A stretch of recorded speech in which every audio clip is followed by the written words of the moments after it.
क्या हो अगर मैं आपसे कहूँ, भारत के इतिहास की पन्नों पर ऐसे नाम दफन हैं, जिन्हें जानकर आपके रोंगटे खड़े हो जाएंगे। उनकी कहानियाँ किताबों में नहीं मिलेंगी, क्योंकि उन्हें भुला दिया गया, पर उनके खून से लिखी गई हर जीत आज भी इस धरती की मिट्टी में जिंदा है। ऐसी ही एक अनहोनी दास्तान, एक ऐसे राजा की जिसने हार को जीत में बदला जब हर कोई उम्मीद छोड़ चुका था। तैयार हो जाइए एक ऐसे सच को जानने के लिए जो आपको हिलाकर रख देगा। साल था 1323 एडी। मालवा की घने जंगल, जहां सिर्फ घनी चुप्पी और तूफानों की गूंज थी।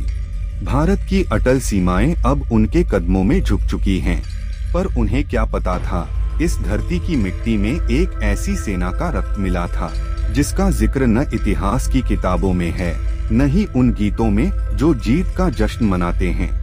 यह सेना थी राजा हम्मीरदेव चौहान की। उसने फिर से राजपूतों को एक किया, हर टूटती सांस में एक नया सपना जगाया। पूरे 14 महीने तक मालवा के जंगल उनके गुरिल्ला युद्ध के गवाह बने।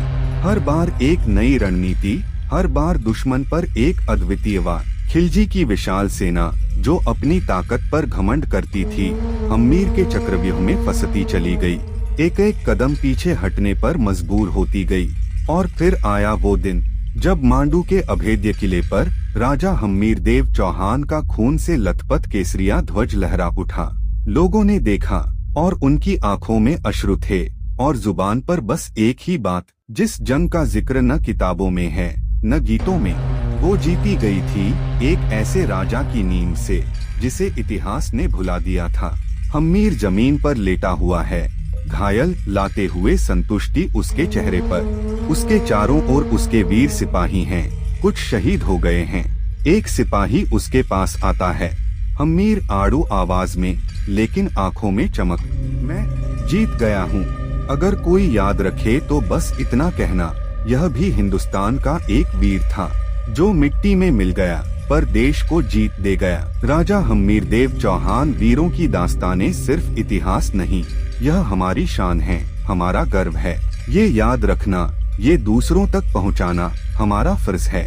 यदि आपको यह दास्तान दिल को छू गई हो और आप ऐसे और अनहोने सत्य जानना चाहते हैं, तो देर किस बात की।